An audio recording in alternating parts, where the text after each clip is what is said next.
Fala pessoal, boa noite, tudo bem? Vamos fazer uma live aqui hoje com a Laura Ferraz, fazer uma análise aí política do atual cenário. Vamos conversar um pouquinho sobre os desenrolares aí da política nacional, das alianças do governo federal, falar um pouquinho sobre nosso governo local, tanto Porto Alegre quanto Rio Grande do Sul, como é que está acontecendo todo esse desenrolar das políticas aí, falar um pouquinho dos decretos, falar um pouquinho das alianças do governo federal. E aí eu convidei a Laura então para a gente fazer esse bate-papo. Vamos ver se a Laura já está aí online conosco para a gente entrar no bate-papo. Vou chamar a Laura. Opa, agora sim. Adicionando a Laura. Esperando a Laura aceitar aí o convite para a gente começar o bate-papo. Opa, tá virado para lá. Gira no modo selfie. O meu tava todo errado. Boa noite, pessoal. Boa noite, Bernardo. Tudo bom? Oi, Laura, tudo jóia? Tudo tranquilo? Tudo tranquilo? Aproveitando essa chuvinha. Ah, Expectativa mil. hoje tá um bom dia para tomar um vinho e ficar em casa, né? De fato, de fato. Pós home office, Pós home office, vamos continuar em casa. vamos continuar em casa, vamos fazer algo diferente. Mas e aí, Laura? Conta um pouquinho antes da gente começar a entrar no assunto aí da noite. Fala um pouquinho de ti aí para se apresentar pro público, né? Acho que, como eu tô te convidando, então tu te apresenta. Com certeza. Então, meu nome é Laura Ferraz. Eu acho que é importante já começar falando que sou filiada ao Partido Novo. Sou liberal, mas liberal mesmo. Não me considero nem conservadora nem libertária, liberal em todos os sentidos. Eu escrevo para o Boletim da Liberdade, faço umas críticas lá. Quem estiver atentando contra as liberdades individuais das pessoas, não importa se é esquerda ou de direita, eu vou falar sobre a pessoa. E estou estudando administração. Eu estudei administração pública inicialmente, mas depois que eu fui candidata em 2018, eu sofri algumas ameaças muito democráticas do pessoal da esquerda dentro da universidade, então eu preferi me recolher, né, para continuar íntegra. Fazer E administração agora, pública na Universidade Estadual do Rio Grande do Sul, é isso? sim, simplesmente criada pelo PT, né? E aí Então eu queria apanhar. não foram bem aceitas lá. Eu não tentava falar das minhas ideias, mas a Não, realidade é que durante os não primeiros foram 2 anos, não, não é nem que tu lá presencialmente tentava debater. aham, Só o fato de tu se posicionar e tu politicamente estar engajado com o Partido Novo e tu expressar tuas ideias liberais pela internet ou na tua campanha em 2018, tu foi bastante rechaçado nas redes e inclusive recebeu ameaças, né? sim, De vários lados, né? E aí tu acabou criando um problema para ti tão grande que tu preferiu acabar até te retirando da universidade. foi exatamente isso que aconteceu. Eu passei os 2 primeiros anos da graduação, amiga de todo mundo, e todo mundo sabia que eu tinha tendências liberais, mas eu não deixava muito claro, porque, poxa, a gente sabe o ambiente inóspito que é para as nossas ideias a própria universidade. Então, eu queria só me formar. Mas chegou um momento em que o Marcel chegou para mim, vamos se candidatar. E eu não consegui dizer não, porque eu Marcelo, sentia que era o momento. Sim, chegou o momento em que eu pensei, vamos ir. E eu criei uma casca durante a campanha que eu acho que eu nunca tive na minha vida, sabe? Eu achava que xingamentos fossem só pela internet, mas são coisas que acontecem presencialmente. O TJ ali falando duas feras liberais, eu tô vendo uma escrevendo ali. grande TJ. Nosso colega E aí de Partido Novo, também aprovado no processo seletivo aí para vereador em Porto Alegre. Grande companheiro de trabalho. a expectativa de uma bancada enorme, né, Bernardo? Eu tô com a expectativa para o novo esse ano, assim, nas alturas, como eu estava falando inicialmente, porque eu acredito que o trabalho que o Camozato está fazendo em Porto Alegre é algo fenomenal, tanto na questão legislativa quanto na prestação de contas do que ele está fazendo lá dentro, a interação dele, tanto nas redes sociais quanto presencial com as pessoas que votaram nele e com as que não votaram também, né? É muito transparente. Então tu consegue ver se a... O pessoal falando aí, calma, gente, O vai que chegar. A gente vai... eu tô agora fazendo esse projeto, além do Boletim da Liberdade, estou fazendo um projeto chamado Parlatório. ah, Inclusive, depois a gente eu vai vi? colocar a nossa live como parte do Parlatório, se tu me permitir. Hum. E o parlatório surgiu de um artigo que eu fiz sobre La Casa de Papel, falando sobre os elementos de liberdade que tinham na série. E desde então, várias pessoas começaram a me falar, Laura, convida os atores da série para conversar. E eu pensando, nossa, é impossível, né? E não, eu consegui os contatos, fui atrás dos agentes e essas entrevistas estão acontecendo. Agora tem ainda um calendário, né, de Ontem, entrevistas que vai assim, da tua acontecer. entrevista ontem com um cara que estava entrevistando em espanhol. O meu espanhol não é muito bom porque eu desde sempre fui voltada para o inglês, né? Então, a primeira entrevista que eu fiz foi com o Fernando Soto, que é o Ángel na série, ele é um inspetor. Ele ele viu que eu misturava alguns elementos do inglês com o espanhol, porque, Vício cara, de linguagem, né? é vício de linguagem. Eu vou falar qualquer coisa, eu uso o inglês como. Porque dentro de casa eu vejo a televisão em inglês, eu ouço música em inglês desde pequena, algumas falas em inglês dentro de casa.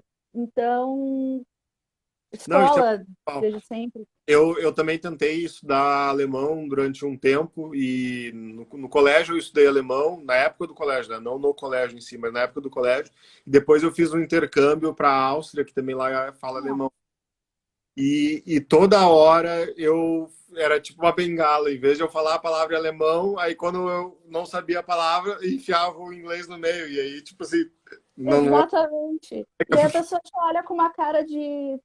E os espanhóis, pelo que eu percebi, eles são muito puristas com essa questão de linguagem e cultura.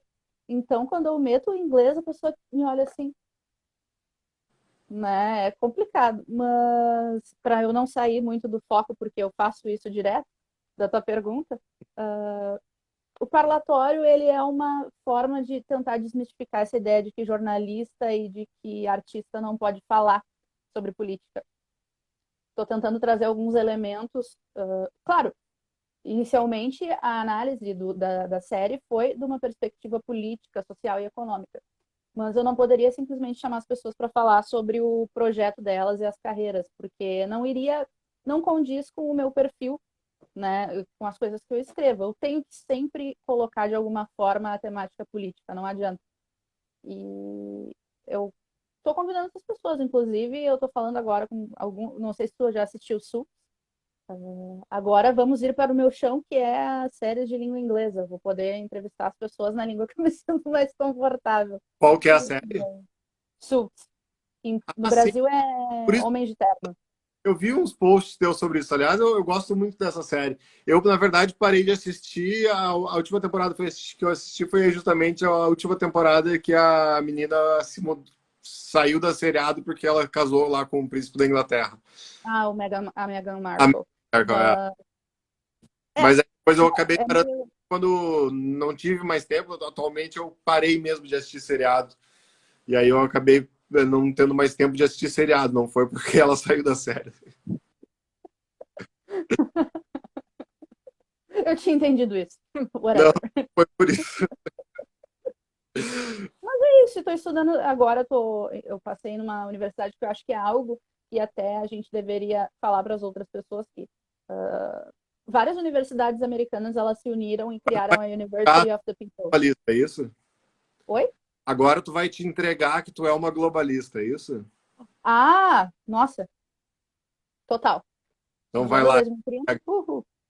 Mas várias instituições criaram, junto com a ONU, uma universidade chamada University of the People. E eu fiquei sabendo depois que eu fui embaixadora jovem na ONU que existia essa universidade que era para pessoas, né, alumni da, da própria Youth Assembly. E fiz o processo seletivo, passei a uma universidade com diploma americano, com tudo online, com professores de NYU, Harvard, Stanford.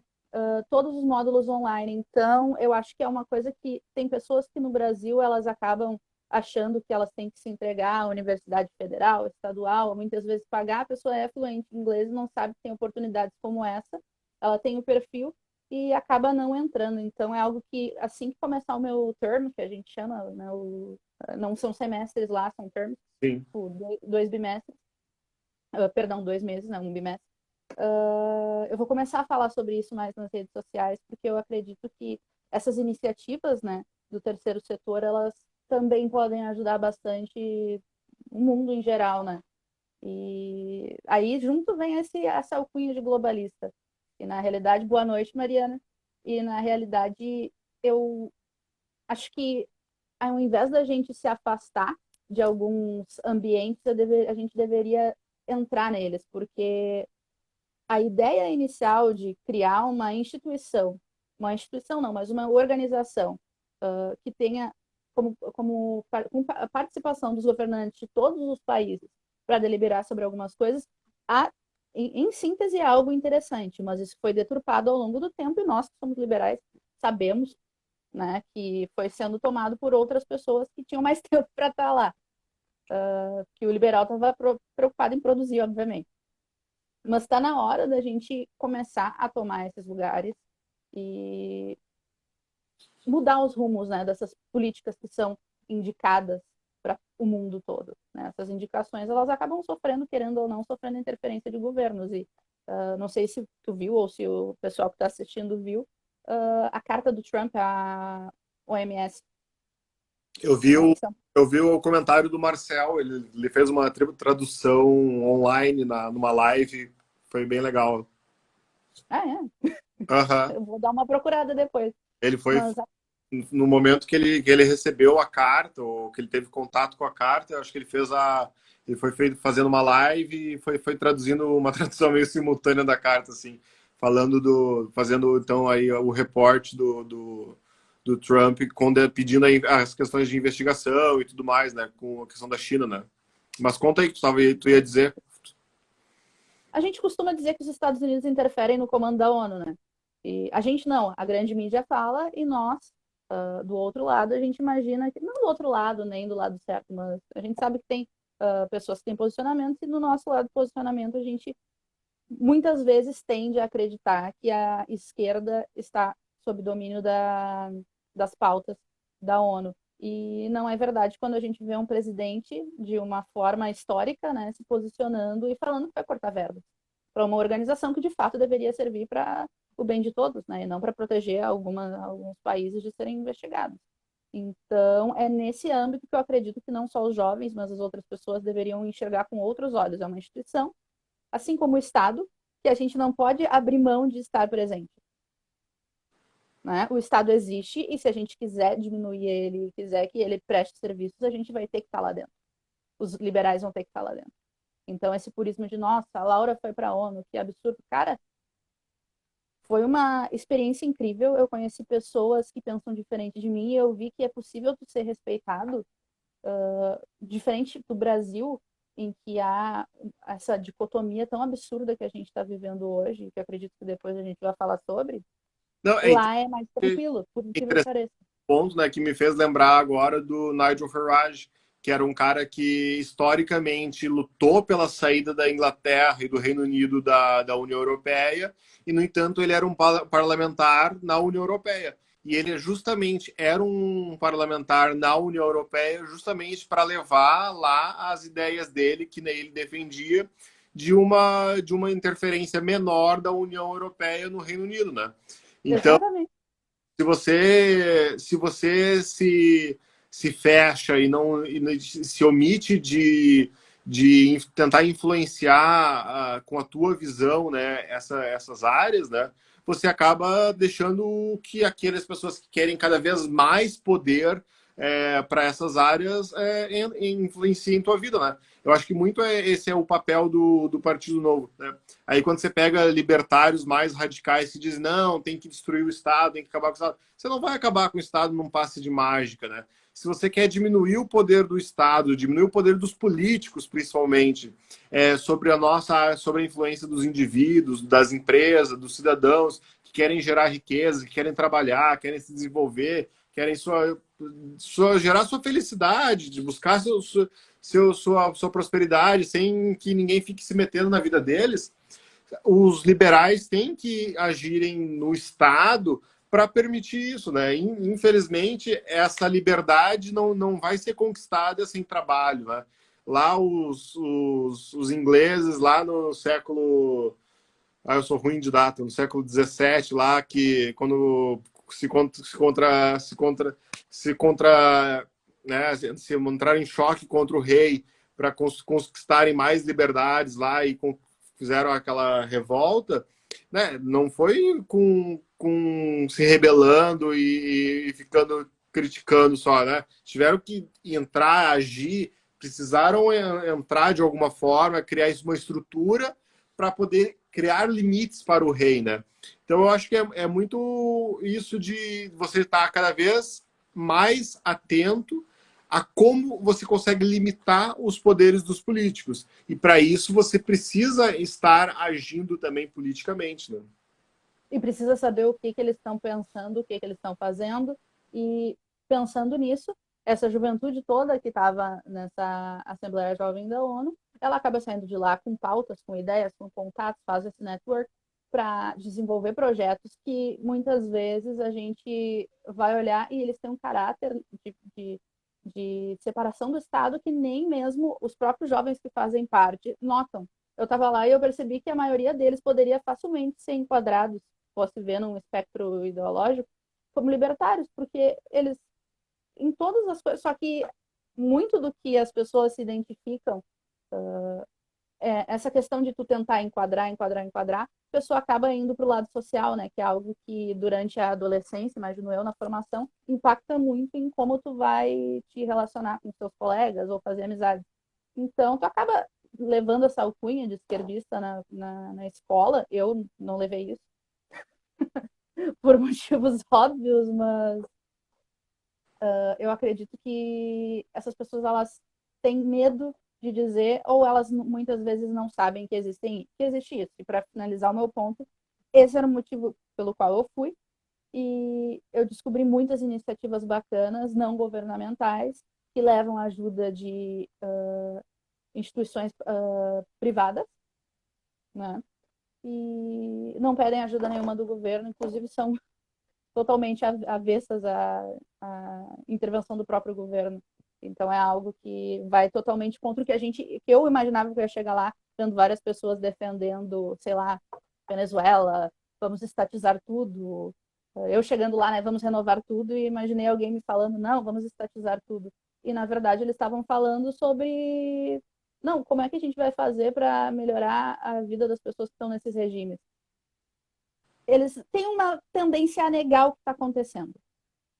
Mas eu acho que com um empurrãozinho, instituições, organizações e iniciativas, né, como o Students for Liberty, do qual eu faço parte, são muito importantes. Né? Mas a gente não pode se fechar nesse bloco. Nossa, eu falo demais, eu sei, gente.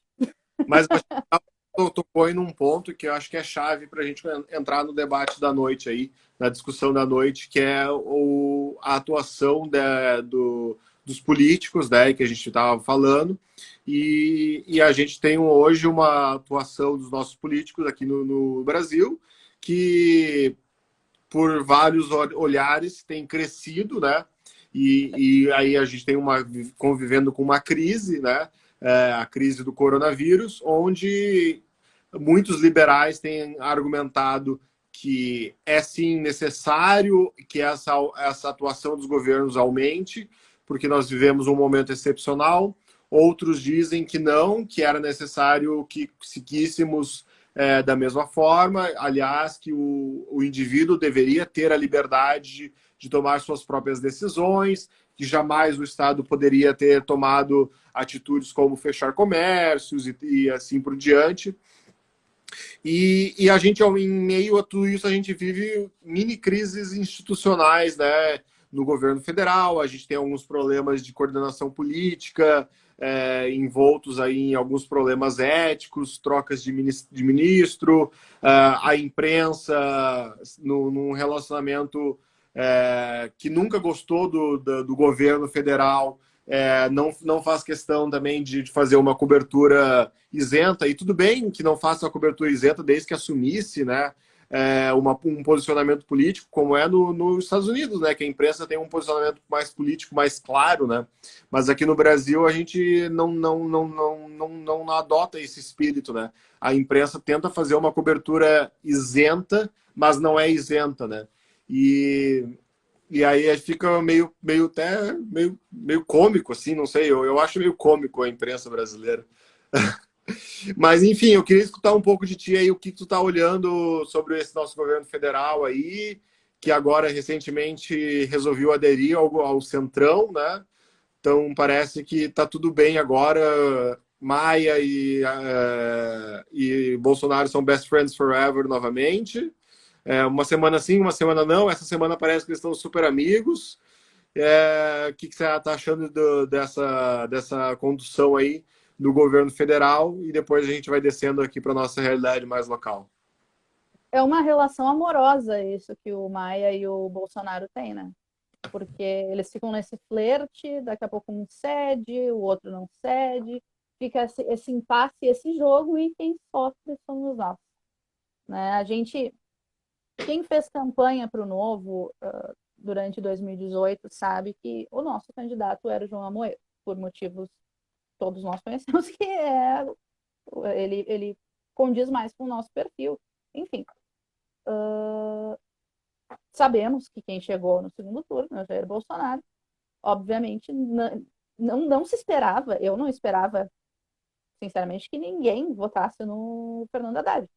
Então, por motivos de agenda econômica, muitos de nós migramos, porque eu acredito, eu, Laura, não estou dizendo que todos os liberais acreditem ou pensem dessa forma, mas eu, Laura, acredito que todas as nossas ações elas são voltadas e são organizadas, todas as nossas, desde os primórdios da civilização, são por trocas.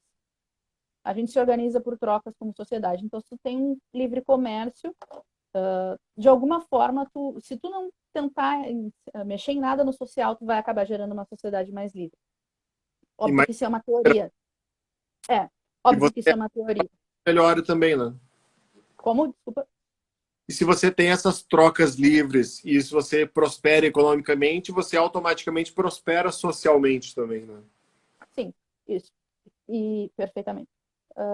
Só que no momento em que nós nos utilizamos dessa carta, desse coringa que a gente ia ter que utilizar, a gente imaginava que uma postura não mais ética, mas mais comedida seria o Bolsonaro teria, né? E eu tenho muito cuidado em falar desse assunto porque foi recente meu posicionamento sobre isso, né? Eu lembro que em 2018, quando primeiro foi o primeiro baque do choque quando eu fui candidata pelo Novo, e o segundo foi quando eu resolvi me posicionar a favor da eleição do Bolsonaro. Nossa, estava num relacionamento, inclusive o relacionamento terminou depois de 4 anos por causa disso, né? Então, para vocês verem o quão longe essas coisas vão e determinam como a nossa vida vai se organizar. Mas eu estava tentando chegar num ponto em que eu dizia o porquê que eu tinha apoiado a eleição do Bolsonaro, né? Foi pelos motivos de agenda econômica e falta de opção, mas isso não nos veda e não nos proíbe, né, de fiscalizar. Não é porque eu votei numa pessoa que eu não vou criticar. E muitos vão me chamar de hipócrita, acredito eu, e muitos já me chamaram, porque eu digo que a gente tem que entrar nos locais e tem que fazer amizade, tem que fazer network com pessoas de outros pensamentos, mas isso não significa ir para a cama com o centrão, como eu coloquei no meu artigo, né? Virei comunista, que foi o da semana passada, inclusive, que, nossa, apanhei um monte. Mas deu uma repercussão bem bacana, porque eu vi que várias pessoas tiveram coragem de começar a expor que elas estavam descontentes com os posicionamentos do governo, né? E um chefe de Estado ele não pode simplesmente trocar um ministro porque o ministro não concorda com ele. Agora, a tendência é que as coisas se acalmem, justamente porque temos uma pessoa que não é nada ligada com a saúde no ministério. Mas, de certa forma, eu fiquei bem decepcionada porque eu esperava mais coisas desse governo. Eu sei que o Centrão acaba dificultando. Todos nós sabemos que tem de haver uma articulação, que o presidente precisa de governabilidade, mas não é dessa forma. Eu vejo o Novo como essa luz dentro do Congresso, porque de alguma forma se consegue fazer esse diálogo. Inclusive, eu fui uma vez na Câmara aqui de Porto Alegre e eu vi o vereador Felipe Camozato conversando com pessoas do PT, e isso não fez ele concordar com essas pessoas, mas ele sabia que ele tinha que conversar com elas. Agora, se eu não me engano, acabaram propondo para ele votar em uma matéria, se eu não me engano, deles, a gente vota a favor e tu vota a favor. Não, e é exatamente ao contrário que o governo está fazendo. O governo está trocando cargos, o governo está fazendo todo esse jogo interno com as suas cadeiras que tem dentro do Congresso para conseguir aprovar as coisas. E não é dessa forma que a gente vai conseguir. Porque aumentando o poder do Estado não vai valer de nada a gente aprovar uma coisa se o Estado continuar lá regulamentando fortemente alguns setores, né? Eu acho que o principal desafio que a gente tem pela frente agora é a saída da crise, né? E dois, é a retomada da economia, né? O Paulo Guedes tinha mandado um receituário lá no final do ano passado de um menu de reformas. Olha, se a gente quer sair e passar bem por essa crise, o caminho mais rápido é a gente aprovar todas as reformas de forma super rápida. E aí, qual foi a resposta do Congresso? Não, veja bem, não é bem assim.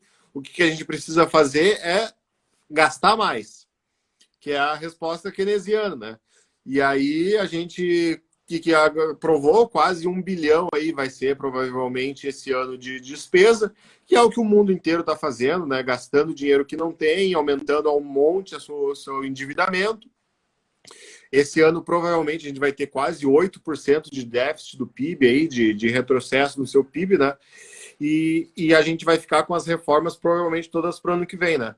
E a gente, querendo ou não, a gente vai ficar muito dependente desse centrão aí, desse congresso que a gente tem hoje, que é o congresso que o Brasil elegeu, né? Que é o congresso que os brasileiros elegeram, né? E aí parece que, mais uma vez, o governo que iniciou um governo dizendo que não ia fazer a velha política, que não ia fazer as velhas alianças, que não ia fazer o toma lá da cá, está voltando a fazer o toma lá da cá, passou a reforma da Previdência sem fazer o toma lá da cá, a duras penas, né, com muita tensão, com muitos imprevistos, muito difícil, mas passou a reforma da Previdência aparentemente sem fazer o toma lá da cá. Mas no momento de crise, onde ele estava ameaçado de investigação, onde apertou o cerco pessoal dele, parece que ele recorreu rapidamente à velha estratégia de aderir rapidamente ao Centrão, né? Vamos ver se pelo menos a gente vai conseguir as reformas ou se as reformas vai custar ainda mais caro para nós, né? Então, eu estava ouvindo um podcast que imagino que seus seguidores devem conhecer, que é do Instituto Mises Brasil. Mas isso acho que foi ano passado, inclusive eu ouvi o Hélio Beltrão comentando que essa reforma ela não seria. Daqui a 2 anos, se não me engano, a gente teria que fazer outra. Né? Então não seria o suficiente para a gente conseguir cobrir o déficit que ainda se tem. Claro, é uma medida paliativa, a gente precisa de medidas paliativas, mas, Bernardo, sinceramente, eu fiquei bem decepcionada também com essa reforma. Eu esperava coisas mais profundas, mas eu, de certa forma, concordo também que mexer de forma abrupta com o brasileiro é um pouco complicado. Por que eu falo isso? Né? Eu vejo uma resistência muito grande e um desconhecimento imenso no que tange a investimento, sobre o que a gente estava falando antes de iniciar a live. E seria um grande problema começar, por exemplo, com uma previdência privada direta. Né? Eu acho que tem muito da nossa responsabilidade como formadores de opinião, pessoas que estão envolvidas politicamente, de ocupar os seus espaços e falar para as pessoas da importância da importância das nossas bandeiras. né? Porque senão fica inviável a gente fazer qualquer modificação, porque as pessoas vão ficar meio perdidas. A gente sabe que o caos acaba se reordenando, obviamente, né? Todo mundo está sem o Estado, eu imagino que as pessoas iriam criar essa porcaria de novo, né? O ser humano é da tendência do ser humano querer muitas vezes ser mandado e outros mandarem. Eu tenho uma visão bem pessimista sobre isso.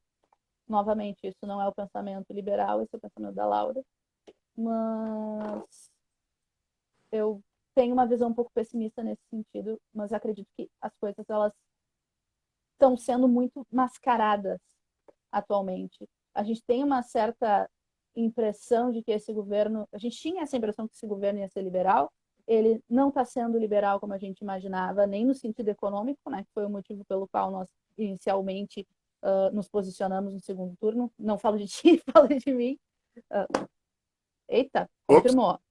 Viu, galera? Confirmou. E... Mas basicamente é isso, né? Eu vou arrumar o meu celular. Até hoje, falando em problemas aí de reformas e questões que a gente vai ter que rever, né? E trazendo aqui um pouco para o nosso problema local, né? Em meio a toda essa crise e um problema grave que a gente está tendo, inclusive de arrecadação dos municípios e dos estados, com empresas fechando, com desemprego batendo a porta, com crise de arrecadação.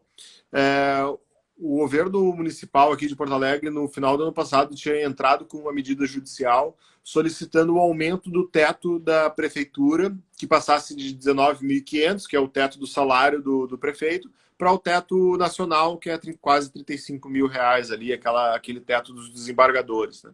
Nossa, isso me deixa muito irritada. É. E aí o Ministério Público tinha recorrido disso e agora a prefeitura pediu novamente e eles ganharam agora no meio da pandemia e isso daí foi concedida essa liminar porque o argumento da prefeitura, veja bem, é que os funcionários públicos estavam em situação de penúria, porque eles estavam ganhando só R$ 19.500 e eles precisavam ganhar R$ 35.000 porque eles estavam numa situação de penúria. E Eu aí acho isso vai ter um custo de 66 milhões. Esse era o cálculo do ano passado, quando a prefeitura apresentou.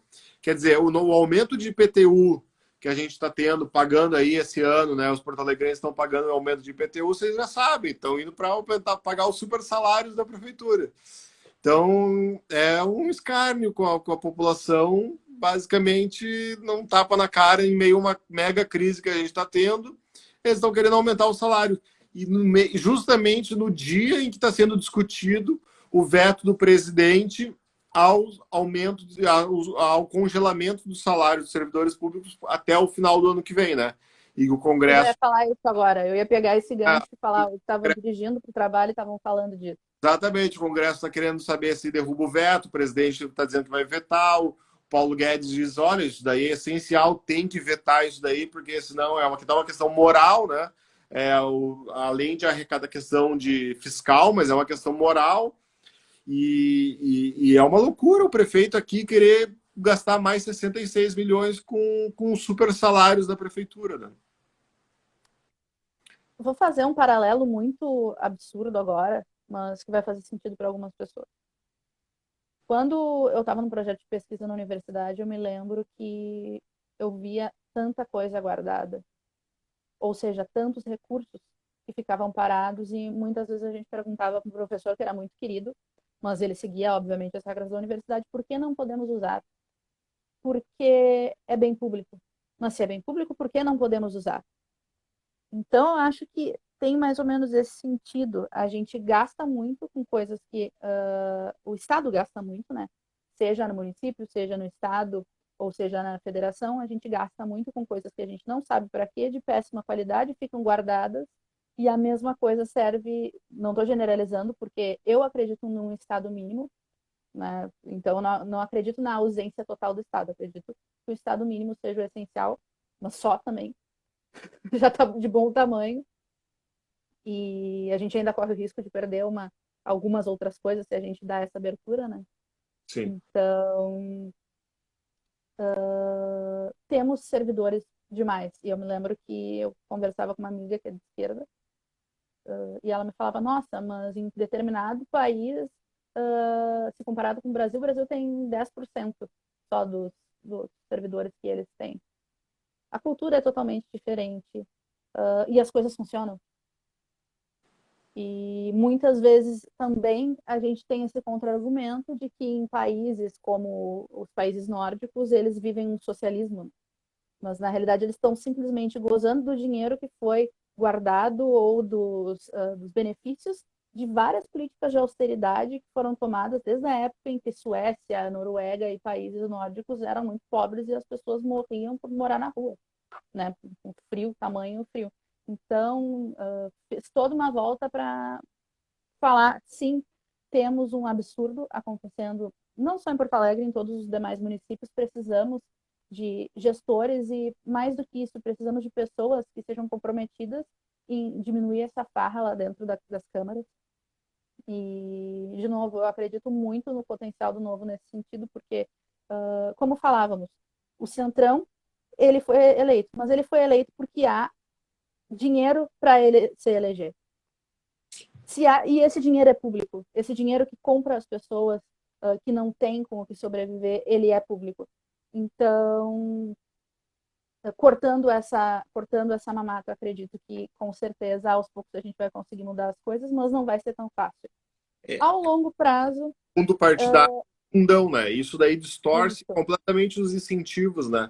Porque se tu pensar um clube, qualquer uma associação, igreja, associação, enfim, um clube, todo esse tipo de organização é mantida por aquelas pessoas que apreciam essa instituição, esse clube, essa associação e pagam uma mensalidade, pagam a associação. Exato.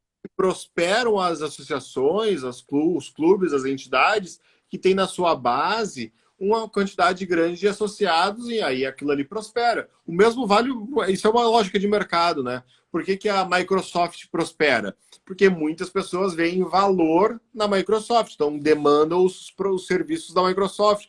Por que, que o McDonald's faz sucesso? Porque muita gente acha legal comer Big Mac, acha que tem valor um Big Mac. Então, vota no Big Mac, ou como é que as pessoas votam no Big Mac? Comprando o Big Mac.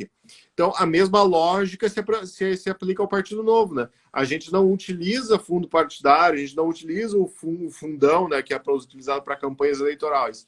A gente prega a seguinte lógica: só queremos ser mantidos pelas pessoas que acreditam nas nossas ideias e acreditam que o novo gera algum valor para a sociedade.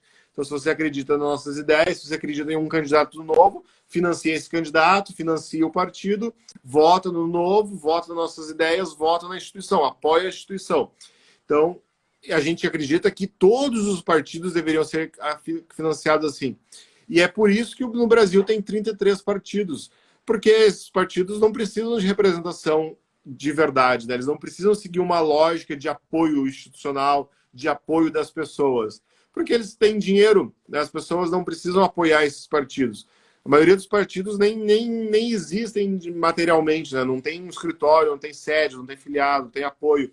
São só legendas para trocar tempo de TV em coligação majoritária, porque agora acabou até as coligações proporcionais, mas ainda assim é um escárnio com a população. Recebem milhões de reais para pagar salário de dirigentes partidários, como o Lula, que recebe 10 mil reais ou mais para ficar em casa, recebe 10 mil reais de dinheiro público, porque como se já não tivesse roubado o suficiente, tá? Mas ainda recebe 10 mil reais por mês para ser um dirigente do PT. E é isso, essa é a realidade dos partidos políticos. Eles pagam seus figurões, seus magnatas, com dinheiro público, mantêm lá estruturas de cartões para as pessoas gastarem seus dinheiros, pagam campanhas políticas das pessoas que não representam a ninguém, elegem um monte de gente que também não representa ninguém no nosso Congresso, e assim eles se mantêm e se perpetuam no poder, né? E aí a gente fica revoltado na live. Essa guerra de narrativas é uma coisa bem interessante da gente analisar, né? Antes eu estava falando do Bolsonaro, agora estávamos falando do Lula, e a gente não quer que nenhum dos dois seja sustentado com o nosso dinheiro. Eu acho que esse é o nosso diferencial, não é ser isentão. Na realidade, é ser correto e é ser pé no chão. né? Até rimou, mas ficou brega, mas nós temos o pé no chão, porque eu acredito no seguinte raciocínio, Bernardo. Eu quero pagar isso, eu tenho escolha de não pagar, entende? Eu acredito que os ideais do liberalismo clássico, eles são tangíveis na nossa sociedade, e muitas vezes a gente acaba perdendo o foco porque algumas pessoas querem brigar com ideais conservadores, aí os libertários querem acabar com o Estado, quando na realidade a gente podia focar em uma pauta menor que poderia agradar a todos do espectro mais centro-direita, né, como as pessoas gostam de enquadrar. Então, seria muito mais fácil da gente fazer as nossas ideias chegarem, mostrarmos, não, a gente quer privatizar determinado serviço, mas para que possamos utilizar esses determinados recursos que são usados no correio, sei lá, ou em qualquer outra estatal que não funciona, na saúde, na educação, não somos contra, né? Inclusive, eu vi uma live, não foi uma live, estava participando de um Zoom com o William Ling. Para quem não conhece, é um dos fundadores do Instituto de Estudos Empresariais, uma das pessoas que financia vários movimentos pró-liberdade, pró-liberalismo, é o que os comunistas chamariam de capitalista malvadão, e é um cara que falou na live, e eu fiquei olhando para a tela e pensando, esse cara é demais, porque ele falou, estamos num momento de exceção, não vejo problema em termos uma intervenção estatal em alguns setores, desde que a gente se comprometa a, no futuro, fazer modificações nessa estrutura. Né? São situações que o país, de certa forma, está sendo colocado em risco. Então, esse mínimo, né, ele pode ser tangível, mas às vezes a gente cobra tanto de uma diminuição abrupta e a gente não consegue ir diminuindo as coisas. E era sobre isso que eu falava, que eu estava muito perturbada na questão do governo Bolsonaro, que eu esperava, no mínimo, uma grande privatização de algum serviço que a gente considera ruim. Eu estou esperando até agora venderem as refinarias da Petrobras. Eu estou esperando a privatização dos Correios, eu estou esperando algum incentivo para que seja proposta uma reforma tributária. E isso não só no sentido federal, isso tem que acontecer também nos municípios. Né? E acredito que tendo mais vereadores do Novo localmente, a gente vai conseguir fazer uma modificação. Porque ou, ou essa lógica de passar recursos de Brasília para nós funciona, ou a gente tem que começar a pagar menos imposto municipalmente. Claro. Inclusive eu estava falando eu estava fazendo agora, tu sabe que com essa mudança toda de coronavírus e tal, a gente vinha fazendo vários eventos presenciais e tudo, para reunir pessoas e tal, fazer debate de ideias e tudo, e com a situação do coronavírus a gente não tem conseguido fazer isso. Daí eu tenho feito bastante bate-papos assim, individuais pelo próprio WhatsApp, ou às vezes a gente reúne algum grupo de pessoas e faz um bate-papo para discutir ideias, discutir Porto Alegre, discutir economia, política e o futuro da nossa cidade. E aí no bate-papo de hoje eu estava falando com o Felipe, que é um amigo nosso, enfim, um apoiador do Novo aqui em Porto Alegre, e aí ele estava justamente falando um pouco dessa questão que tu estava tratando aí, e que era justamente isso que eu acho que é fundamental a gente discutir essa questão. Eu estava me distraí aqui que eu estava lendo os comentários. Mas, Laura, deixa eu te perguntar então sobre a questão agora do tema do momento aí também, para a gente não fugir não deixar de tratar também desse assunto, que é do fechamento dos comércios, dos questões dos decretos municipais, decretos estaduais, e da tua visão sobre isso aí, um pouquinho sobre o que tu acha disso, da intervenção, então, dos estados. E aí eu quero fazer um contraponto sobre isso daí que tu tratou do William, que é realmente digamos assim, um patrono aí um precursor dos movimentos liberais do Rio Grande do Sul, né, junto com Rachevsky, na fundação do IEE e tudo mais. Mas, né, já acho que, se não me engano, era o Milton Friedman que dizia, né, que nada mais definitivo do que Uma política uma política temporária provisória, estatal. né, temporária. Mas Verdade. tua posição aí sobre as questões estatais aí, as questões dos decretos governamentais aí de restrições e agora as reaberturas, né? Como é que tu tá olhando isso daí? Aqui pro Rio Primeiro eu Grande. quero fazer uma observação que eu achei interessante. Tu mencionou o Rachevski, eu imaginei o Rachevski e o William debatendo essa Vamos questão. ficar decepcionado. Eu imaginei o Rachevski, mas o que? Mas, falando, eu acredito que demorou um pouco até o governo, até a gestão municipal se posicionar de alguma forma para essa flexibilização. Não acredito que as pessoas devam simplesmente sair para a rua e se expor ao coronavírus. Por exemplo, dar um exemplo bem particular, eu em casa tenho condições de fazer home office, ainda bem que a minha empresa permite isso, eu tenho 4 pessoas em casa, então essas pessoas elas têm condições de ficar em casa? Tem, beleza. Fiquem em casa, né? Não tem por que a gente se expor num momento em que todo mundo sabe que vai correr riscos. Mas quando a gente tem esse trade-off, né? Essa dúvida entre morrer de fome ou pegar o vírus, qual é a necessidade imediata mais urgente quando tu ainda não tem o vírus? Vamos pensar de um ponto de vista de sobrevivência, né? Tem pessoas que precisam sair e que precisam de alguma forma fazer, criar, gerar renda, né? Minha mãe, por exemplo, é lojista, né? Ela vende roupa, então, como a demanda diminuiu, então ela não tem por que sair para a rua, mas tem outros setores que têm demanda ainda, né? Ou a gente pode ficar em casa simplesmente curtindo um home office e receber um Rappi ou um iFood e imagina que não está funcionando. Quem são aquelas pessoas que estão ali? Exato. Né? Hipocrisia nossa.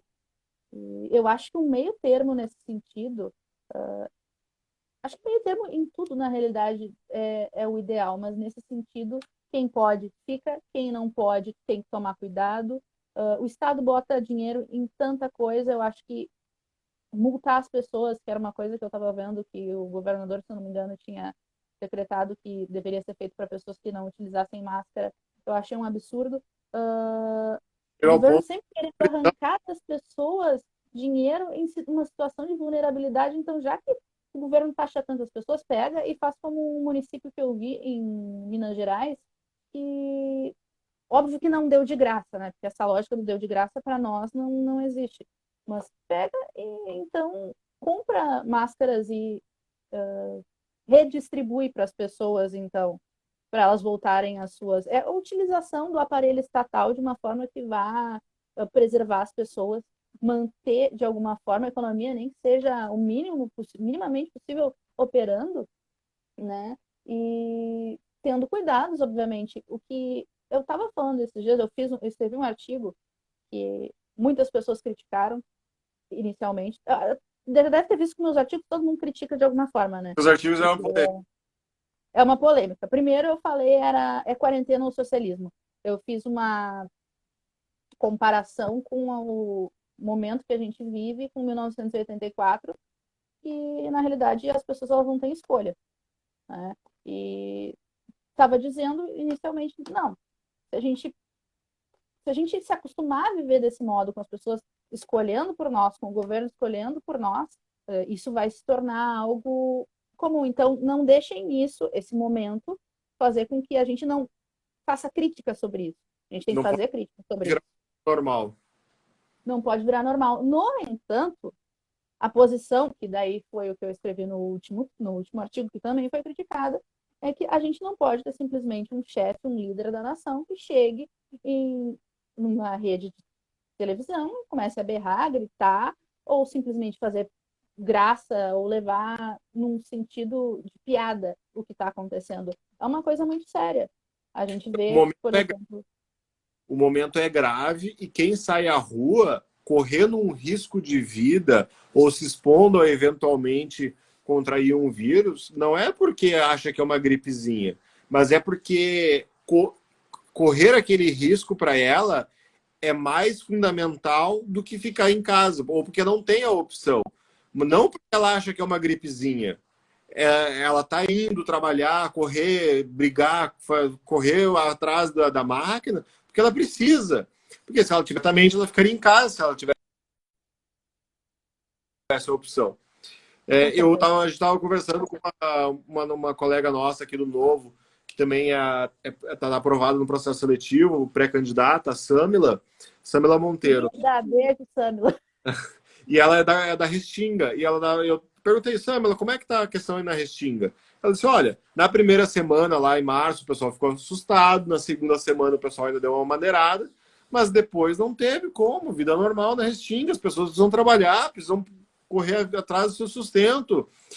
Não é que nem artista da Globo que está em situação de Projac, né? Que faz live, tomando champanhe em taça de cristal, dizendo que está com um problema, precisando fazer vaquinha. Né? A realidade do Brasil profundo é outra, entendeu?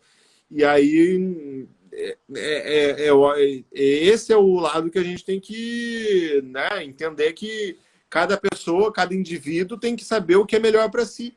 Tanto a pessoa que tem a opção de ir lá consumir, fazer as suas trocas livremente, quanto a opção que quer abrir seu comércio, que quer abrir, quer ir prestar algum serviço, né? Saber, eu acho que cabe mais ao Estado.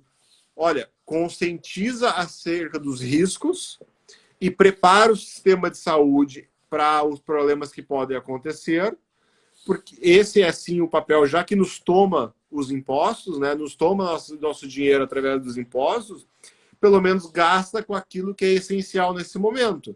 Prepara o sistema de saúde, investe em leitos de UTI, com respiradores, compra os kits de testagem, que a gente já sabe há 3 meses que iam ser necessários. Né? Quantos kits de testagem o Rio Grande do Sul comprou? Pouquíssimos, né? Está esperando até hoje o governo mandar os kits de teste.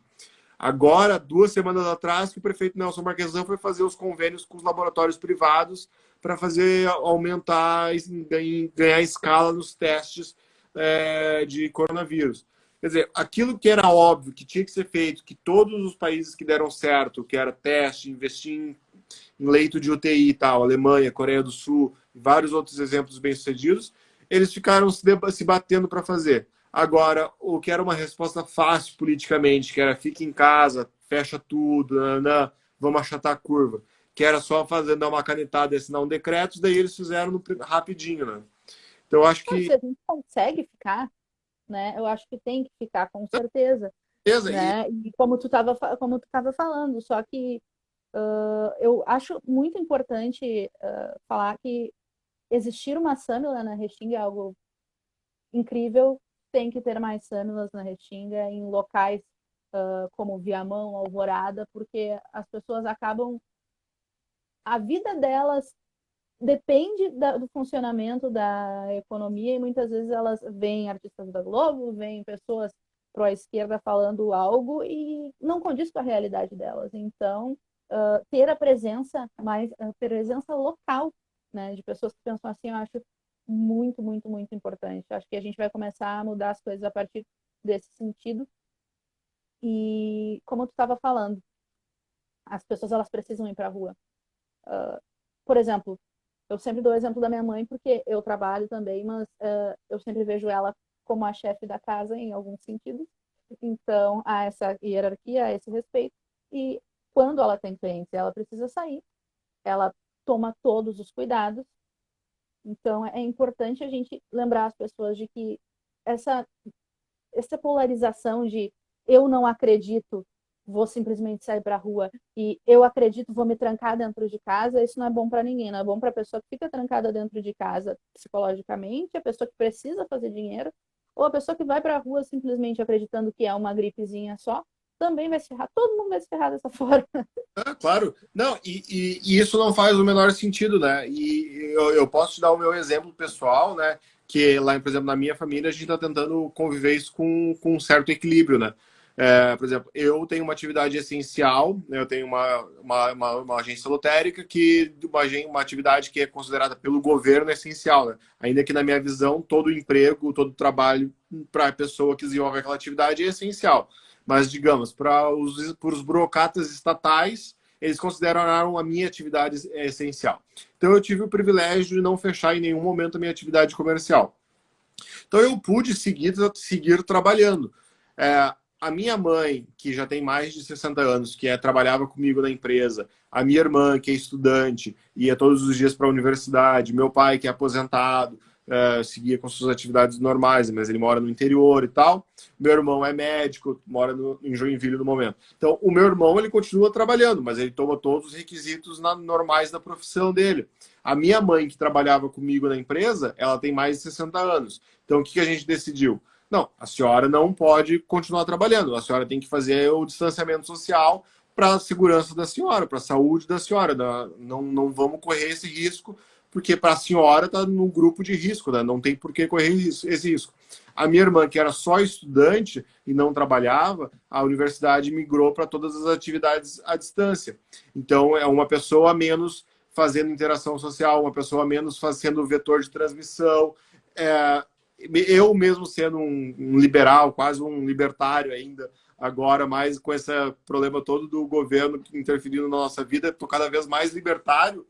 A gente tomou todas as precauções, seguindo a razão, seguindo a melhor lógica. Mas eu que desenvolvo uma atividade econômica, que minha família depende da minha empresa, do nosso negócio, eu preciso estar trabalhando, eu preciso estar atuando. Então, eu tomo todas as medidas sanitárias, de higiene, de precauções, mas continuo trabalhando dentro de uma lógica e lá na minha empresa a gente toma todas as medidas de higiene necessárias, os funcionários tomam todas as medidas necessárias, porque os meus funcionários também dependem da atividade econômica que eles desenvolvem para sustentar suas famílias, né? É uma atividade comissionada, eles ganham comissão, então isso faz diferença no salário, na renda familiar deles e tudo. Então, é toda uma lógica também que as pessoas dependem da atividade econômica para se sustentar.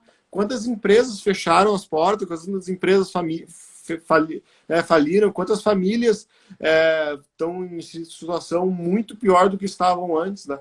Então, se o Estado deixar as famílias tomarem as suas decisões, tendo as informações e seguindo a melhor razão, eu considero que o exemplo da minha família, claro, a gente tem acesso à informação, a gente tem acesso às melhores informações e tudo, claro, isso é óbvio, mas eu acho que seria muito melhor se o Estado tivesse esse papel no momento de informar e preparar o sistema de saúde, uma vez já que ele já nos toma os impostos, né, já nos toma a nossa renda através dos impostos, pelo menos que faça o uso apropriado nesse momento de crise, do que simplesmente baixar um decreto dizendo o que a gente pode ou não fazer, né? Esse é o meu desabafo. Mas é bem a lógica do que tu tá falando, que eu também me ancoro nela de alguma forma, que seria os serviços essenciais. Se a gente focar em diminuir o Estado para os serviços essenciais, se a gente tivesse começado, sei lá, em 1990, uma diminuição, digamos que a gente tivesse privatizado todas as estatais. Tem 2 minutos, então Tá. desenvolve o teu raciocínio e depois já encaminha para as tuas considerações finais. Tá bom. Se a gente, de alguma forma, lá atrás tivesse privatizado, falou 2 minutos, eu começo já. Desculpa, gente. Mas estava dizendo dos serviços essenciais e que a gente retornando lá para o século XIX. Se a gente tivesse começado antes, subitamente a gente tivesse privatizado tudo, menos saúde, segurança e educação, eu acredito que hoje a gente não teria coisas faltando. Não que vá funcionar o sistema, a gente sabe que tudo que é gerido pelo Estado vai ter problema, né? Porque não tem lucro. Então, mas vamos imaginar numa situação hipotética de que funcionasse, né? Todos esses recursos fossem alocados para essas 3 áreas, a gente teria uma forma de fiscalizar melhor, porque são menos coisas, né? Cada vez que tu cria uma política, um direito ou algo do gênero, tu acaba criando essas vias tangentes e a pessoa perde o gerenciamento. Então, fica o meu apelo para os teus seguidores, para as pessoas que estão assistindo a gente em geral, que o Estado menor vai fazer você ser menos trouxa com o seu político de estimação. Gostei, um Estado menor vai te fazer menos trouxa. Vou aí. Laura, muito obrigado. Temos 10 segundos. Valeu pela tua participação. Acho que foi bem legal a nossa bate-papo aí. Vamos fazer mais no futuro. Valeu, um Foi beijo. muito bacana. Obrigada. Beijo. Tchau. Tchau, tchau.